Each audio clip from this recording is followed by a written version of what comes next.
friends. And we have gathered here today to honor that name by paying tribute to a man and by bringing glory to his God.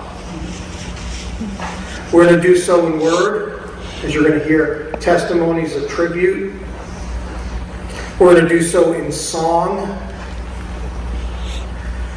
And we are confident that though Ricky is absent from the body, he is present with the Lord, where there is fullness of joy forevermore. I've known Ricky Nelson since 1979. Were we? Man, I thought I would get through this, and it's just the first sentence. Well, we met at ASU in the athletic center. He was playing baseball and I was wrestling.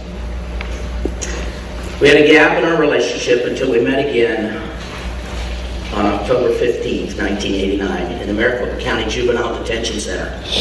We weren't in there. We were working. We were adults. My first shift that I worked was the 11 p.m. to 7 a.m. overnight shift. As I walked down that long corridor,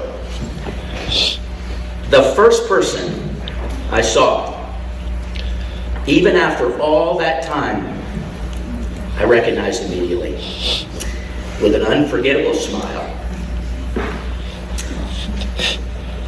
and a contagious laugh. It was Ricky Lee Nelson. We've been deep friends ever since.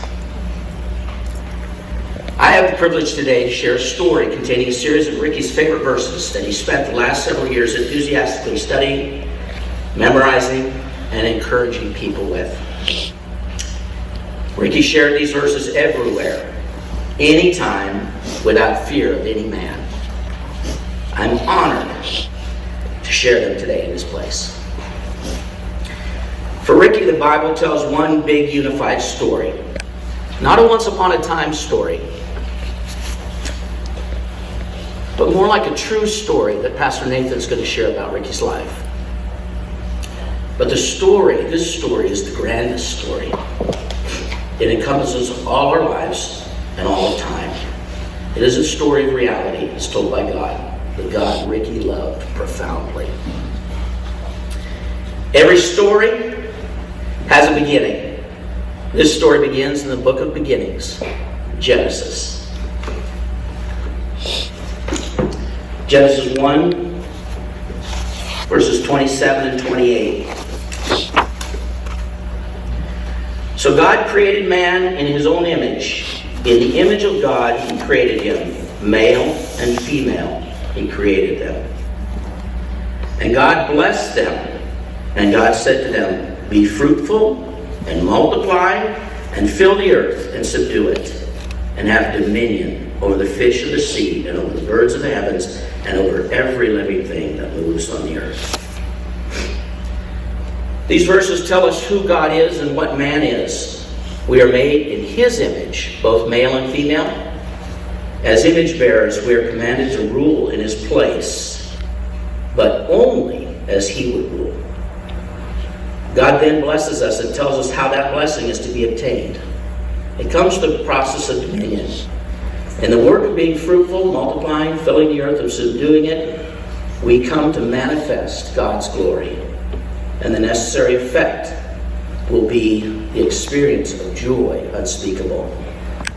Everybody's introducing me as Stickweed. It finally dawns on me they really don't know my name. So I'll get to the story of how I got that name, Stickweed, eventually, because Ricky's the one that gave it to me, unfortunately. But Ricky Lee and I were teammates at ASU. We got a few of our teammates here as well, and it's great to see them.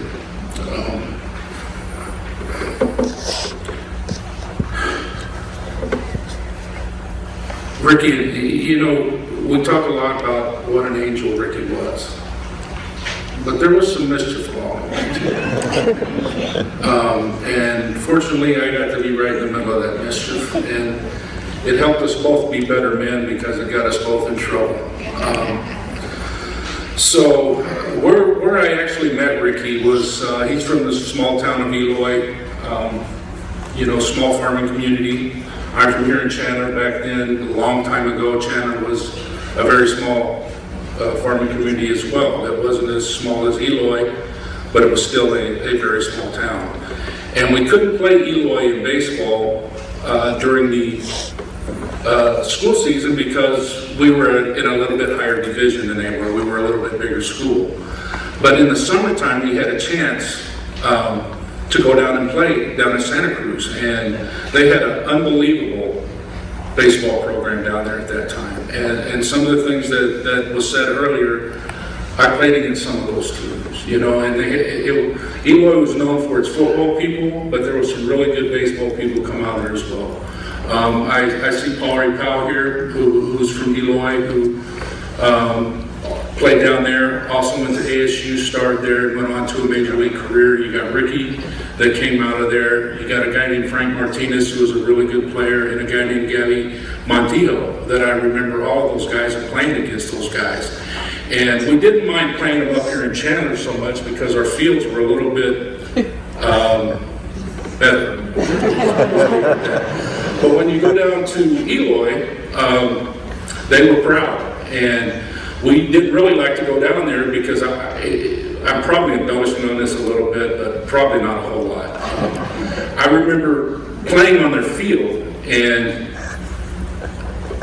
diving back into first base, and if you're from Arizona, everybody's familiar with what a goat head is. It's a sticker that will get you no matter where you're at. Somehow they got this sticker patch right in front of first base. Anytime you dove back to the bag, it would eat you alive, right? So we call them goat heads, and we started saying, no wonder these guys are so tough down here. They play through the goat heads, and it doesn't make a bit of difference. So once the game started, you were into something, all right? Fast forward, we get to ASU years later. I started playing against Ricky in 9th and 10th grade, somewhere along in that area. And we were both, believe it or not, as you can tell by the both of us, back then we were really skinny, scrawny kids. Thank God Ricky learned how to cook because it helped both of us. When we get to ASU, he is now there and it's kind of rekindled. I knew him a little bit, but I got to know Ricky really, really well. And Ricky Lee was a tremendous I'm still in the baseball profession, so I'm going to use some of our acumen, that he was blessed with natural tools. He could hit with power, he could run, he could throw, and he could play above average defense. He was a mainstay in right field for us on that championship team, and some of the things I'm going to tell you will resonate with you guys because you'll understand throughout this what a kind of person Ricky Lee is.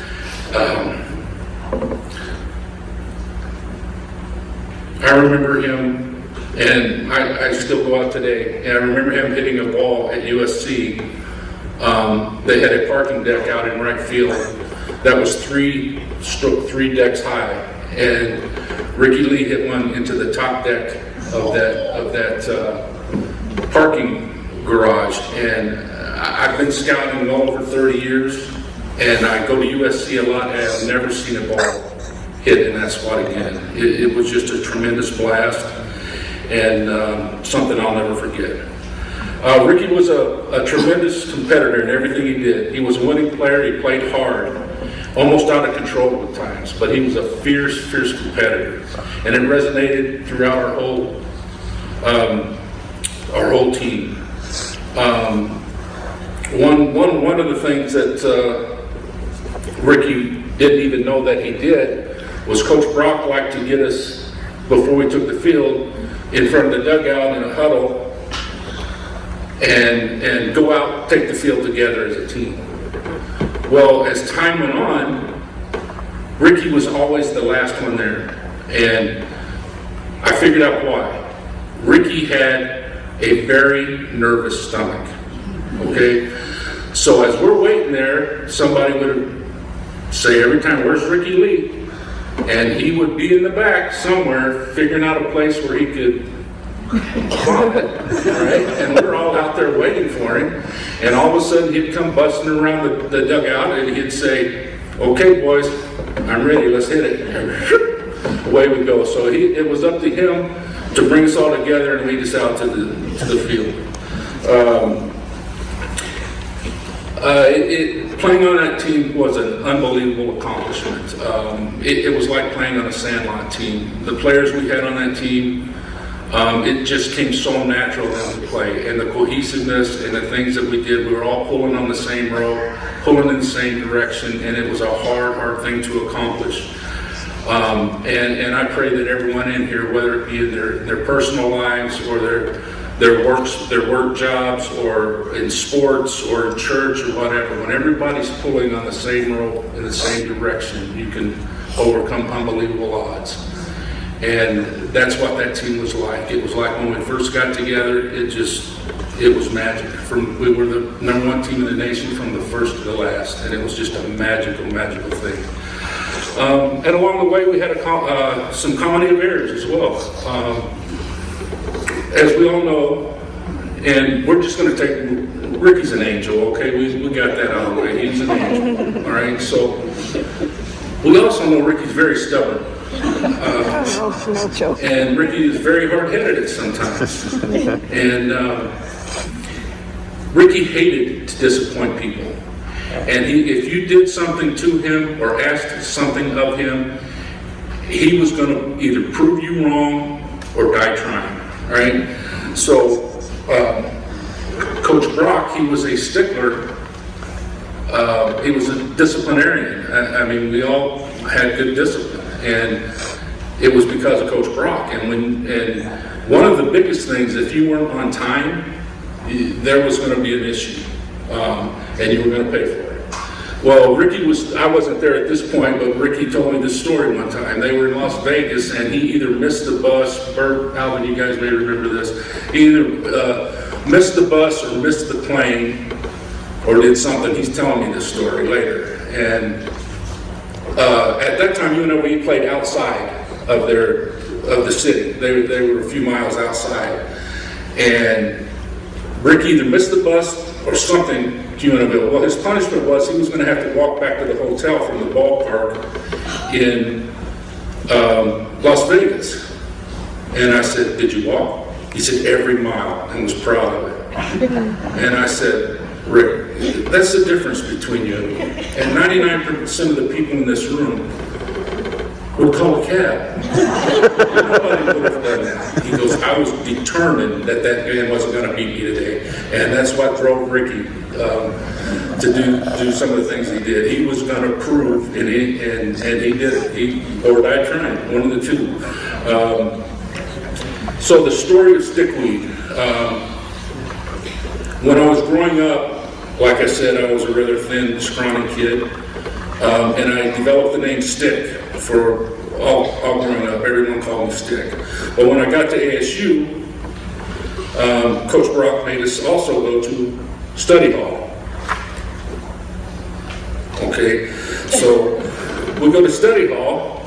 Well, the tutor is the football coach's daughter. She might have been a year or two older than we were.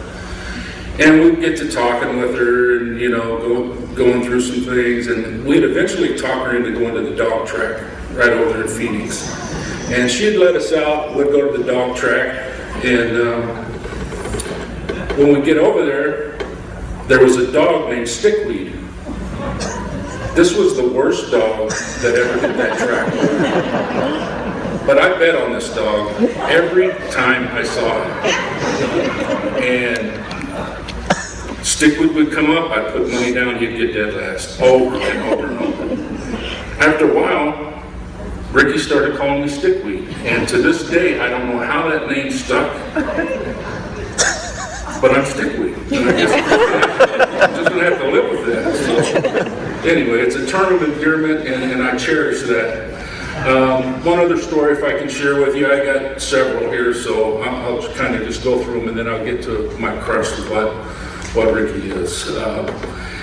Also, while we were in college, I had a 65 Mustang.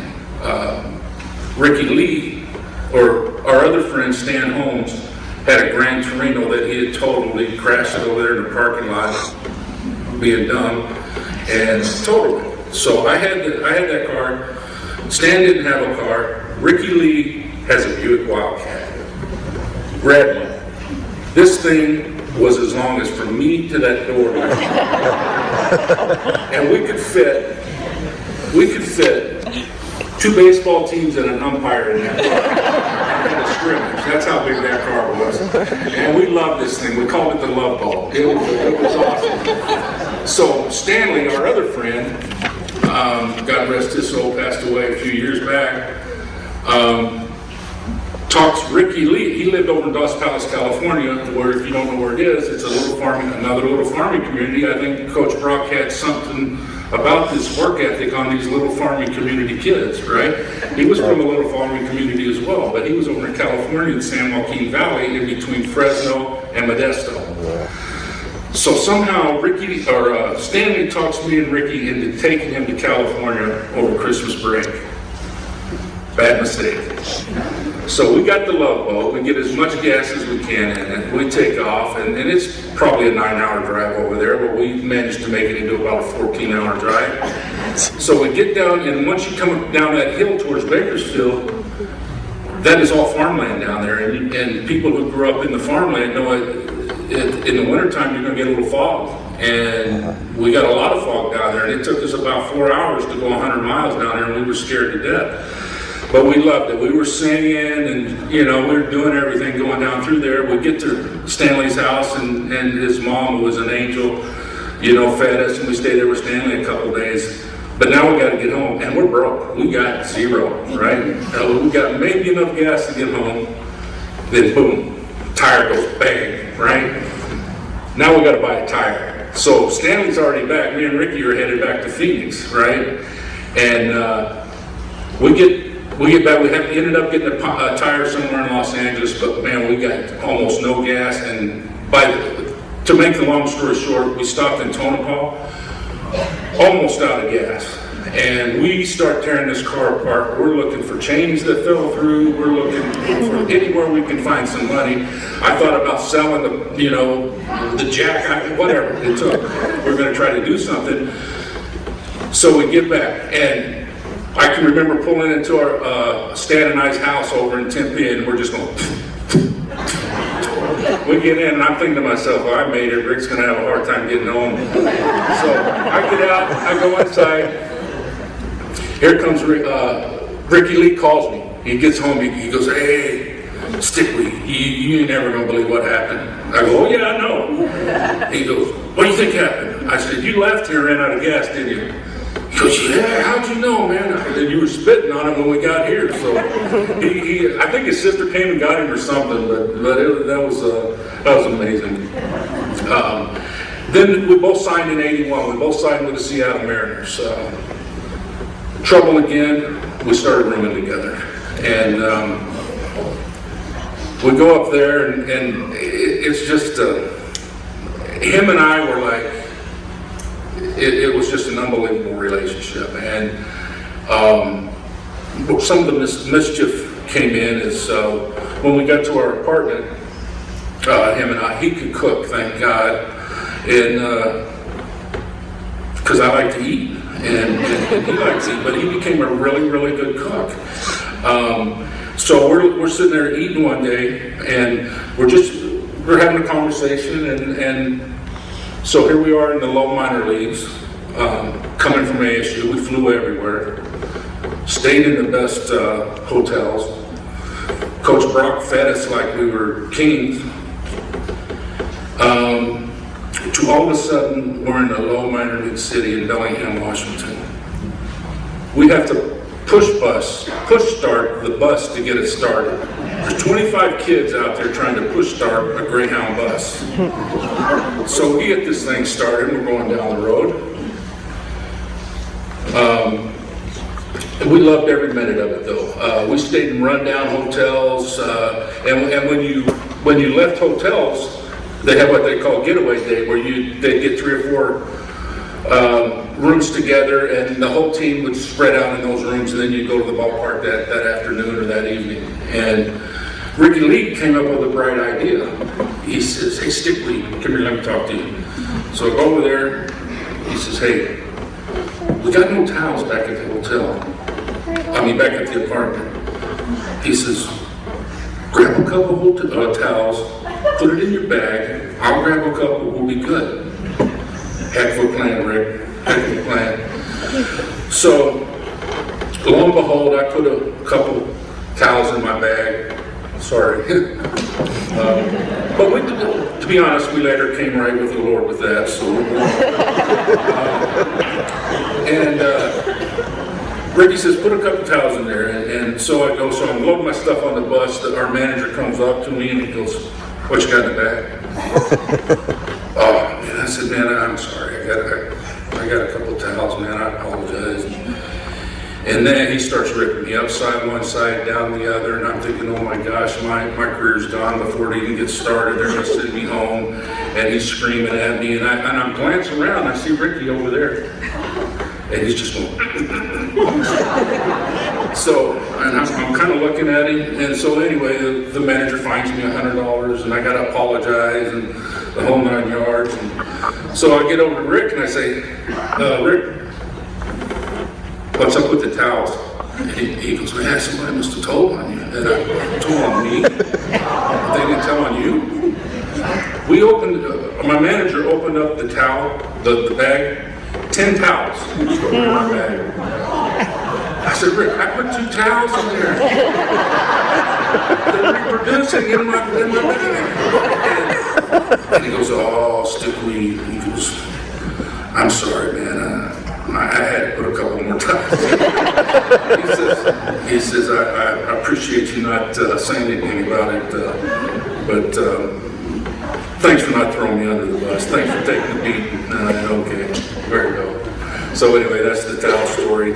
And the one thing about Ricky Lee, like I said earlier, he was a tremendous competitor. And while we were at ASU early in the year, he had hurt his ankle. And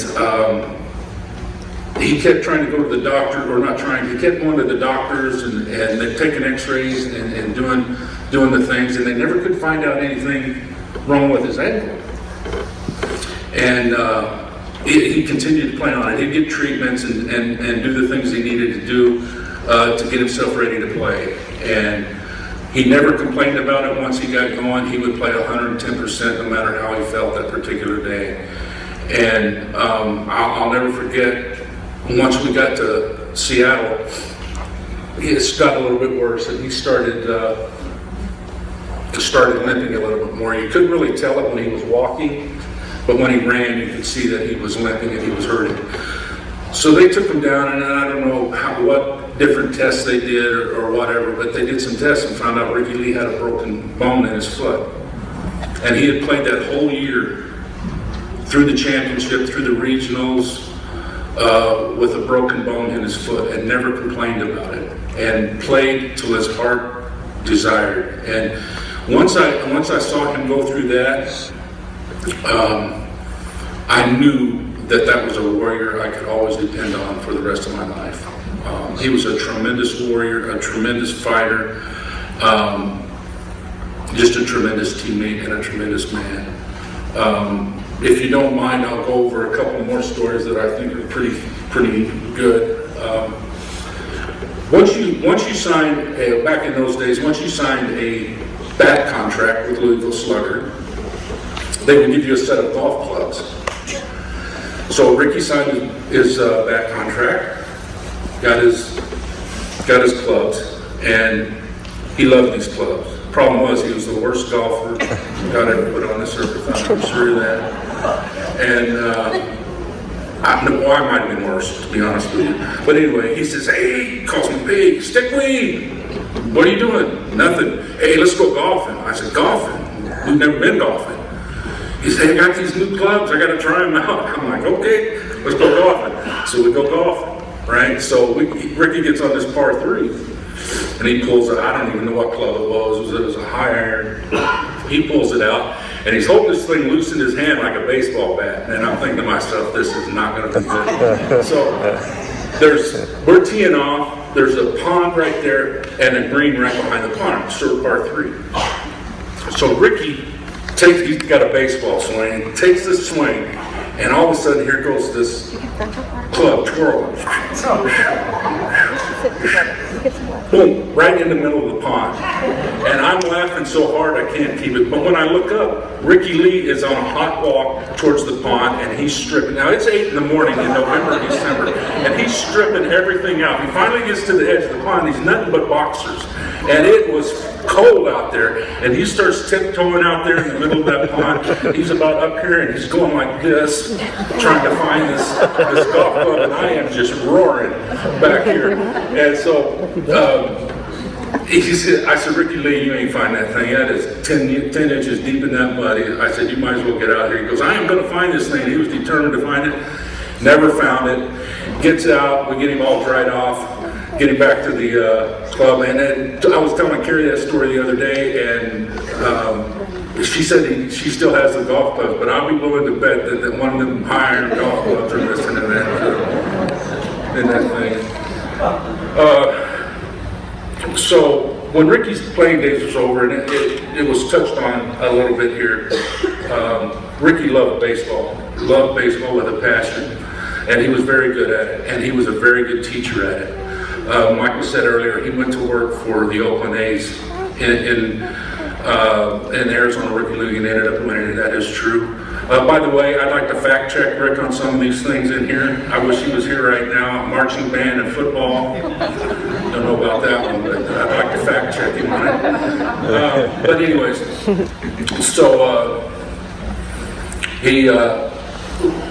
he was managing that team, but he was also working as a probation officer. And he was also trying to go to school. So he was juggling all these things up at one time. And this is a testimony for what kind of man he is. Ricky Lee loved that game, but he couldn't manage it all. And he came to the realization that he had to make a choice, a decision. Was he either going to raise his family, or was he going to pursue a career in baseball? And he probably made one of the most difficult decisions in his life to put away something that he dearly loved and had such a passion for, but chose something more than he had in his career or his chosen field, and that is his children. He loved his children dearly. Nothing they were not going to go without, and he put them over his own career, things that he wanted to accomplish in his life. He turned that over, took on his kids, and that's the one thing that made me understand just another part of Ricky, that I knew that this man was something special. So he loved those children like you'd never know. Was that PC? Okay, anyway, I got a ton of them. Dan, I'm sorry you were going through this. He was such an amazing, caring, positive man, and I love the energy he always brought to every room. Every room he walked into. Actually, now that I think about it, I don't think I've ever seen him without a smile on his face. I loved his entertaining stories and the joy he had when he told them.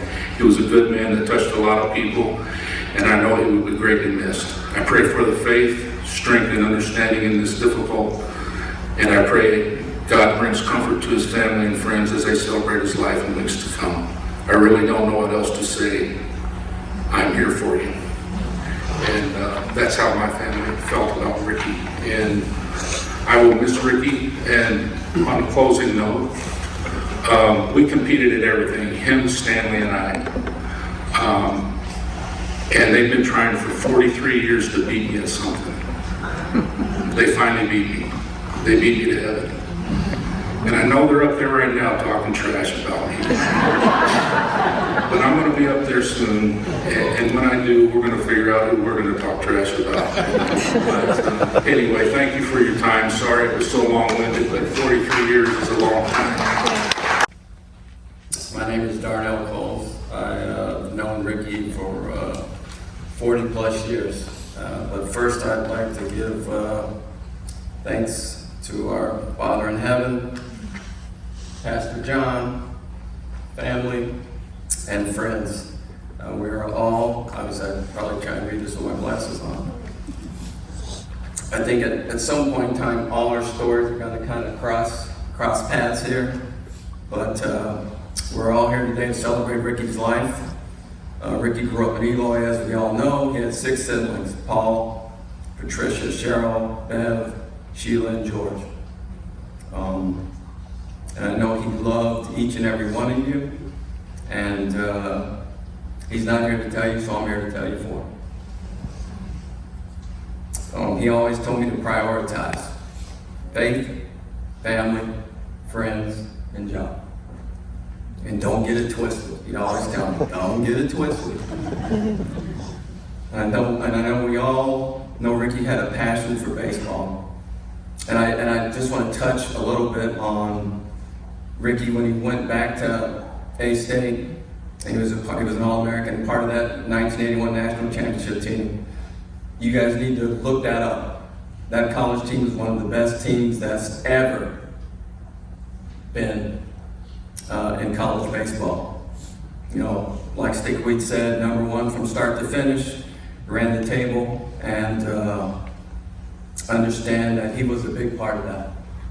And I want to thank his teammates for the family for being here, because Ricky would totally and completely understand why. The closeness that you guys shared, the belief in one another, the pulling the rope in the same direction meant a lot to them, as well as it did for this community. As we talked about earlier, Ricky was drafted in the 4th round, 78th player taken overall by the Seattle Mariners. He made his Major League debut May 17, 1983, and in his 123-game Major League career, he had .247 with 6 home runs, 39 runs batted in, 38 runs scored, 79 hits, 13 doubles, 3 triples, and 8 stolen bases. And many of his baseball friends are here today, and on behalf of the family, I want to thank you guys for being here as well. One thing about Ricky that we all know is that Ricky would tell you the truth, and he would not shy away from it at all. And part of the reason why I'm the man I am today is because Ricky, at a young age, I was that #1 draft pick that came in, afro, bobbing all over the place, that he had to corral, and he did it quick too. He did not hesitate. He says, boy, you're gonna play in the major leagues, and I'm gonna help you get there, but once you get there, we ain't gonna do nothing stupid. So I was like, all right, I'm gonna do exactly what you want me to do. So his impact on me and my family will affect us for generations, and I'm so grateful for that. I'm also going to retouch on Ricky going back to get his diploma, because that was something that he was bound and determined to do. But when he went back, he didn't get just one major; he double majored in exercise science and physical education while raising the kids and working 3 jobs and taking classes at junior college and all that. So we all know he could multitask, and he did not hesitate with like Stickweed said, making a choice at some point in time that he was going to put his family first. Ricky Lee was like a big brother to me. He was a strong, Christ-centered family man who always put other people's needs before his own. But most importantly, he always made you feel like you were the most important person in the room. This is a quote that I thought that would fit this moment by former First Lady Eleanor Roosevelt. And it is, many people walk in and out of your life, but only true friends will leave footprints on your heart.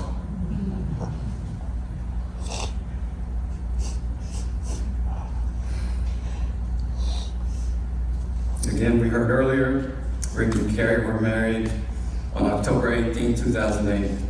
Between them, they had 6 great kids, which we talked about earlier: Alexis, Ashley Austin, Marie, Caroline, and Zach. From those 6 kids came his joy, and Hannah's joy. And again, talked about earlier, Noah, London, Justice, Logan, Quinn, Sloan, Kennedy, and Cohen. He loved you very much and will always continue to watch over you. Whenever you think things go awry and you get your quiet time, you can always reach out to God and you can always reach out to Rick. It will always be there. Carrie.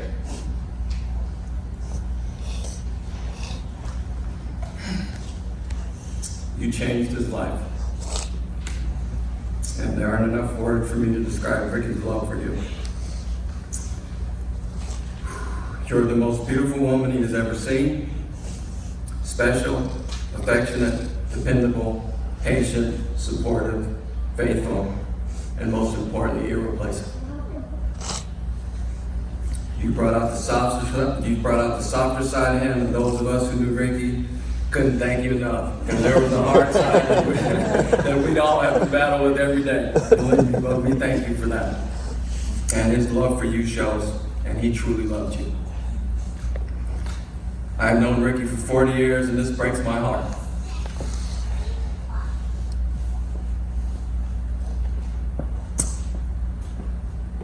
I cannot imagine being without him. I text him every morning. I shoot a Bible verse to him, he shoots a Bible verse to me. I can still see Ricky laughing hard, wiping his eyes. I think we've all seen that. He was always there for me and my family, Carrie. And your family, we will always be there for you. And that's just not me. That's just not Stickweed. That's everybody in this congregation, from this church. That's everybody that's sitting here that came to pay respects to Ricky. They love you and we're here for you. In closing, let us close in a word of prayer. Thank you, Lord, for Ricky's life and all the years we shared with him. We lift him up to you today in honor of the good we saw in him and the love he felt and the love we felt from him. Please give us the strength to leave him in your care and the knowledge of eternal life through Jesus Christ our Lord. Amen. Greetings to all, and I extend my deepest condolence to the Nelson family, along with all the people that have been part of his life, me included. As I considered all the things to share with you about this great servant of Christ, the following became apparent to me. The good life he lived made it both easy and difficult to find things to say about him. What made it easy was I didn't have to fabricate any story about him. There was just too much out there. But what made it also difficult was I'd have to leave out so many great stories about him.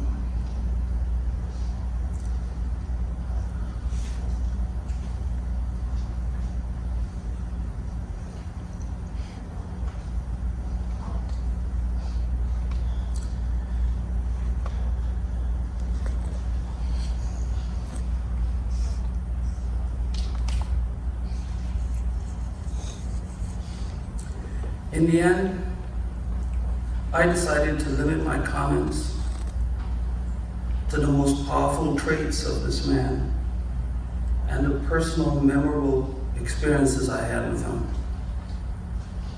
They're very, very important to me, very deep. I'll start with the most powerful trait. Ricky practiced simple Christianity and focused on obedience and serving people. That seems to be a theme you hear from everyone here. My memorable experiences, the support he gave me in the early days of starting my business. He all of a sudden on his own realized I needed help to expand. So he took a day off from his job and worked with me as often as he could. There were some remarkable things that came out of him helping me. He worked so hard, you thought he was working for himself. And he's so physically strong. I remember one time we had to lift an item onto a truck, and he said, just let me handle that. He grabbed it, just put it on the truck all by himself. I said, wow, you're strong. He goes, no, I used to be a lot stronger. I'm not that strong anymore. He helped me for over 2 years, coming when I needed him, and sometimes just on his own, he would show up. I wanted to get the total number of days he came and helped me by digging up some records, but I couldn't dig up any records. And you may not know why, but he refused to get paid for all the days he came and worked with me. I suspect he worked with me about 50 weeks or so over the course of 2 years. I don't have the best memory of, I can't put the record together, but he was with me all the time when I needed help. That's the bottom line. Next memorable thing, Ricky managed money very well. He did not like wasting money. His sound management of money allowed him to make large purchases without going in debt. It was such an example.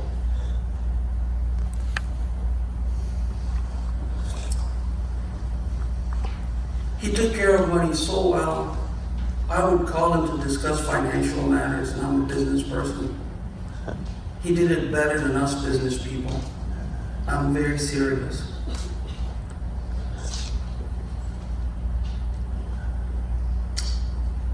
The last thing I want to say about him is how he dealt with me. He treated me with a lot of respect, had confidence in me, and believed in my endeavors. Because he believed in me, he called me and informed me about every significant development in his life. He wanted my input. If he grew concerned about anything in my life, he would call and try to check on me. I have a son that's a very good athlete like him. And he somehow, either in the news reports or something, found out about it. And he called me, he wanted to meet with him and guide him along. It was one of the best meetings.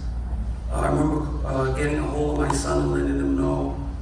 And he was very sad about his passing. He played a role in helping him develop.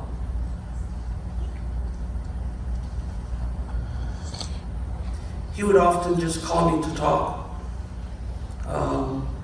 Our conversations would last about an hour. We will cover all kinds of subjects, but at the end of the day, he called because he cared, he wanted to hear me, and wanted to talk. There's a trio meeting we like to have with Pastor Lutz. And we had planned that meeting this year when Nathan sent me a message and said, Ricky has COVID, so we can't meet. Honestly, I wish I called him to check. But I said, oh, he's a tough guy, he's gonna weather that. Next thing I heard was the text I received from Carrie. Early in the morning, I think it was 3 a.m., and I called her. They were taking him to the emergency room, and that was it.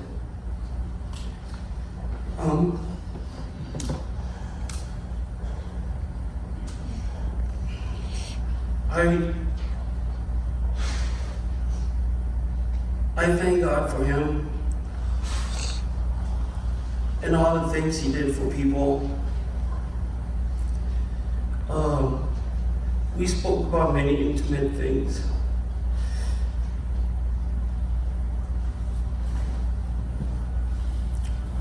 Some people misunderstood him. I don't think it came out here with all the speakers here. And it troubled him a lot.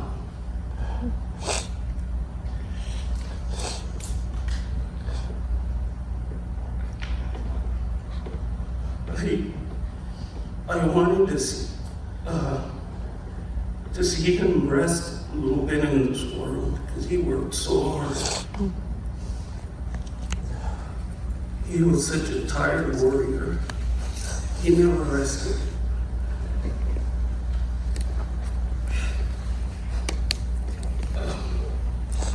When I heard about his passing, it was difficult to take it because I wanted to see him rest. He was just such a tireless worker. But he's in heaven. I guess I'm just selfish. I wanted to see him relax a little bit here on earth. Thank you for listening.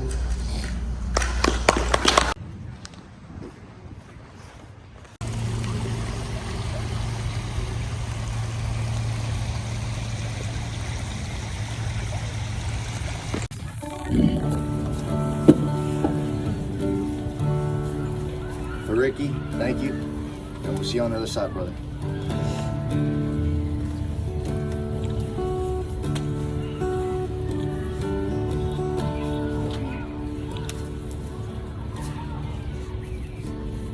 Amazing grace, how sweet the sound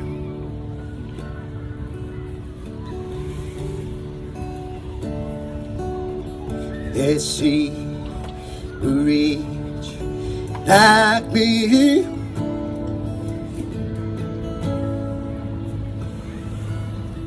I once was lost, but now I'm found.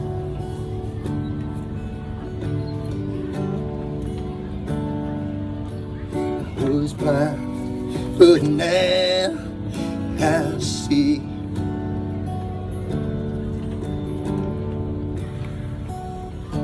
This was grace that tore my heart to feed.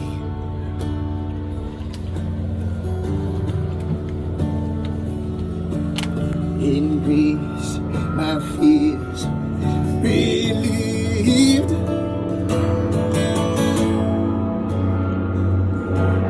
How precious did His grace appear.